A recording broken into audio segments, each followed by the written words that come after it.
On the morning of the 12th of June 2026, the day after the World Cup opened, two things happened simultaneously that together tell you more about the state of football's global governance than any institutional report or press release ever could. In Salzburg, Austria, the governing body of European football announced that Omar Artan, the African Confederation of Football Referee of the Year, the first Somali ever to be selected for a World Cup, the man who had spent 11 hours being questioned at Miami Airport before being sent home the day before the tournament began, would officiate the 2026 UEFA Super Cup between Paris Saint-Germain and Aston Villa on the 12th of August, the first referee from the African continent ever appointed to lead a major UEFA final. Given the stage he was denied by the World Cup host country, the stage that European football chose to offer him instead. And in Miami, when FIFA's president was asked about the situation and what the governing body of world football had done to resolve it, he told the people asking him to chill and relax. Chill and relax. Those were the words chosen by the president of FIFA when asked about the denial of entry of a World Cup official selected by his own organization, a man of 34 years old who had worked his entire career toward a moment that was taken from him at an airport on the morning of the 10th of June. Chill and relax. While UEFA's president was simultaneously releasing a statement saying that football is made to connect people and that European football wanted to show its respect to Omar and his outstanding officiating skills, while the president of African football was personally thanking his friend Alexander Ceferin for stepping in, while thousands of people in Mogadishu had gathered at a stadium not for a football match but for a referee, to welcome home a man who had come back without his dream and to tell him he still mattered. Chill and relax.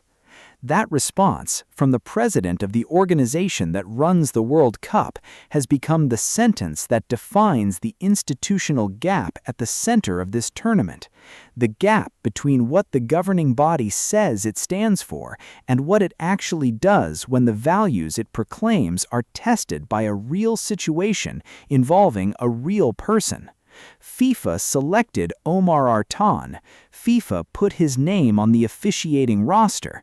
FIFA promoted this tournament as the most inclusive in the competition's history. And when the host country's border agents spent 11 hours questioning its own selected official before turning him away, the president of FIFA told the people who noticed to chill and relax. So what really happened here, and why has Europe's response, immediate, specific, institutional, and deeply meaningful, landed with such force in the football world? Let's go through it in full, because the story of Omar Artan and what followed is not a single episode.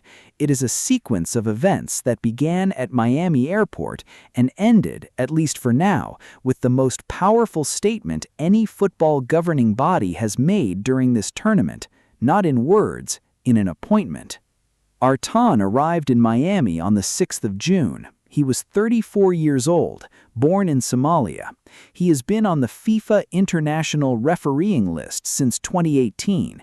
He officiated the second leg of the CAF Champions League final in the 2025-26 season. He was named CAF Men's Referee of the Year for 2025. He had been selected by FIFA from the entire global pool of officials as one of 52 referees trusted with matches at the 2026 World Cup. He carried a diplomatic passport. He carried his FIFA accreditation. He had the right papers. He had the right visa. Border agents pulled him aside. The questioning lasted 11 hours. It focused, according to Artan's own account, heavily on Al-Shabaab, the militant organization that has operated in parts of Somalia. Not on his football career, not on his credentials, not on his FIFA documentation, on a terrorist organization, for 11 hours. Then he was placed in a holding cell. Then he was put on a flight back to Istanbul. The border authority's statement cited vetting concerns. No further explanation was given. Somalia is one of 39 countries subject to travel restrictions. That, for the border agents, was sufficient. The fact that he was traveling on a diplomatic passport, carrying FIFA accreditation with a valid visa, as one of the sport's most qualified officials attending an event his governing body was hosting, none of that was sufficient to overcome the vetting concerns that 11 hours of questioning had failed to resolve. FIFA's response at that point was institutional and careful. The governing body confirmed he would not officiate at the tournament. It confirmed it was not involved in host country immigration processes. It confirmed that the decision would not be changed.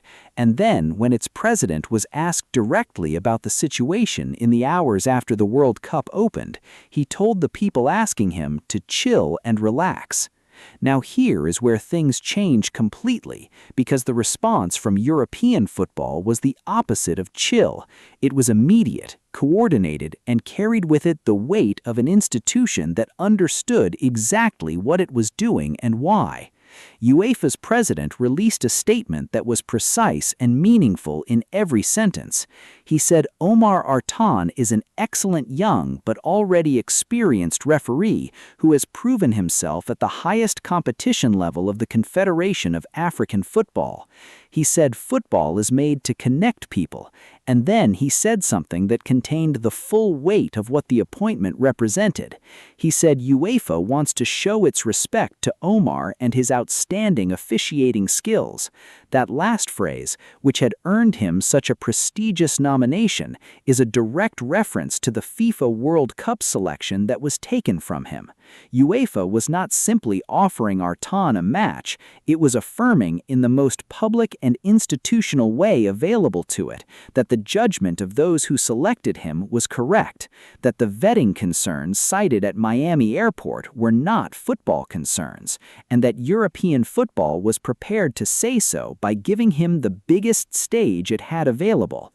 The Super Cup between PSG and Aston Villa in Salzburg on the 12th of August is not a consolation prize.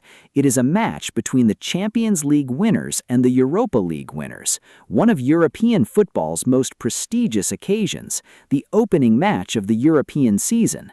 And Artan will become, on that night in Salzburg, the first referee from the African continent ever to lead a major UEFA final. A historic moment, the one that was supposed to happen at the World Cup, arriving instead in Austria, given by a different governing body, because the organization that runs the World Game told the people asking about it to chill and relax. Now here is where things change completely, because the response from European football was the opposite of chill. It was immediate, coordinated, and carried with it the weight of an institution that understood exactly what it was doing and why. UEFA's president released a statement that was precise and meaningful in every sentence. He said Omar Artan is an excellent young but already experienced referee who has proven himself at the highest competition level of the Confederation of African Football. He said football is made to connect people. And then he said something that contained the full weight of what the appointment represented. He said UEFA wants to show its respect to Omar and his outstanding officiating skills, which had earned him such a prestigious nomination. That last phrase, which had earned him such a prestigious nomination, is a direct reference to the FIFA World Cup selection that was taken from him. UEFA was not simply offering Artan a match. It was affirming, in the most public and institutional way available to it, that the judgment of those who selected him was correct, that the vetting concerns cited at Miami Airport were not football concerns, and that European football was prepared to say so by giving him the biggest stage it had available. The CAF president's response was equally significant. He said Artan had made Somalia and the entire people of the African continent extremely proud. He said his receipt of the CAF Referee of the Year award and his appointment to the World Cup were a recognition of his world-class ability and the international respect he enjoys. And then he personally thanked his friend Alexander Seferin, by name, directly, warmly, for enabling Omar to officiate the Super Cup.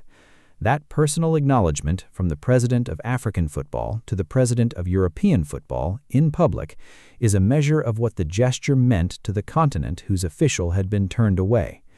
Think about what this sequence of events reveals about the institutional landscape of football right now.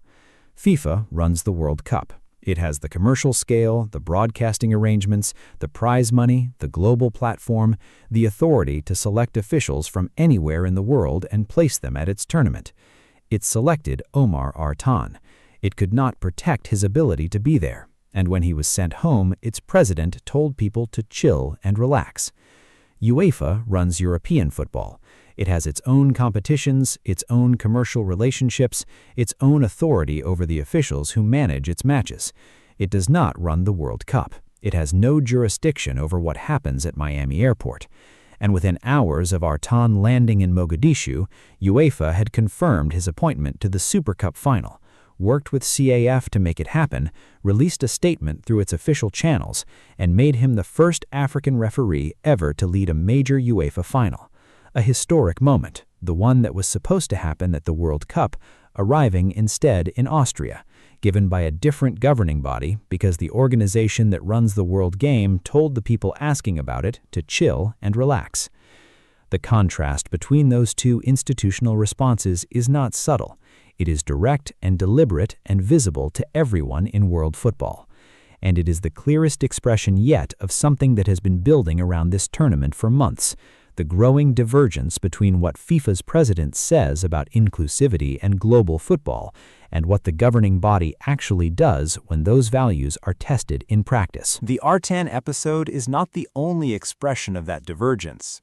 It arrives alongside Iran's accusation that FIFA revoked its entire supporter ticket allocation days before their first match, alongside 14 Iranian officials denied visas to attend their team's matches, alongside Breel Embelot's Swiss travel authorization flagged under review 10 days before the tournament, alongside an Iraqi striker held for 7 hours of phone inspection and a team photographer sent home, alongside formal legal complaints from supporter organizations in Europe accusing FIFA of monopoly abuse in its ticketing practices, alongside 8 UEFA delegates walking out of a FIFA Council meeting earlier this year.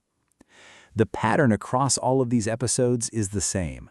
A governing body that promoted this tournament as the most inclusive in history, that claimed 500 million ticket requests and universal welcome, that said everyone is welcome, confronted by a series of specific, documented situations in which the gap between those words and the operational reality was impossible to bridge with a statement of commitment or a reference to its human rights framework. Here is the bigger issue. The UEFA appointment of Artan is not just a gesture, it is a statement about where institutional authority in football actually sits when the values the sport claims to hold are put under pressure. FIFA is the governing body of world football. Its authority over the World Cup is absolute, but the authority to say what football actually believes, to act on the values the game claims to hold rather than simply asserting them in press releases, that authority can be exercised by any institution with the will to exercise it. And on the 12th of June 2026, the day after the World Cup opened, UEFA exercised it in Salzburg, with a match between PSG and Aston Villa and a referee from Somalia, who had the right papers, the right visa, and 11 hours of questions he should never have been asked. What the European revolt around this World Cup has looked like in total, the boycott discussions across 20 federation heads, the formal legal complaints filed by supporter organizations, the 8 UEFA delegates who walked out of a FIFA Council meeting earlier this year, and now the UEFA appointment of the official the host country turned away, is not a single coordinated movement. It is multiple institutions in multiple countries reaching the same conclusion through different processes, that the management of this World Cup has not reflected the values it claimed, and that the institutions of football have an obligation to say so through the tools available to them. FIFA's president said chill and relax. UEFA's president said football is made to connect people. Those two statements, issued within hours of each other on the same day, are the summary of where this tournament's institutional story stands. And history, the record of what was said, by whom, when, will decide which of them was right. What do you think? You've followed football through enough cycles to understand the difference between institutional gestures and institutional conviction. Does what UEFA did, the speed of it, the specificity of it, the personal acknowledgement from the CAF president, the appointment to a historic first, feel like genuine conviction? And does FIFA's response, not the statement about not being involved in immigration decisions, but the specific instruction to chill and relax, feel like the response of a governing body that understands what happened to Omar Artan? Omar Artan said it was fate, and that he would attend the next World Cup. In August, in Salzburg, he will walk out onto the pitch for the UEFA Super Cup as the first African referee to ever lead a major UEFA final. He will have gotten there the hard way, through 11 hours in a corridor, a flight home, a stadium of thousands welcoming him back in Mogadishu, and a phone call from the president of European football. That is not the path anyone planned for him, but it is the path that is now his. And the institution that made it possible, quickly, publicly, and with genuine conviction, is not the one that runs the World Cup. If you found this worth your time, a like helps more than you'd think. Subscribe if you enjoy thoughtful football coverage, and let me know your view in the comments. I read every one. Football at this scale is never just a tournament. It's a moment in time. And what happened between Miami Airport and Salzburg, Austria in the space of a week, that is a moment that will be talked about long after every result of this World Cup is forgotten.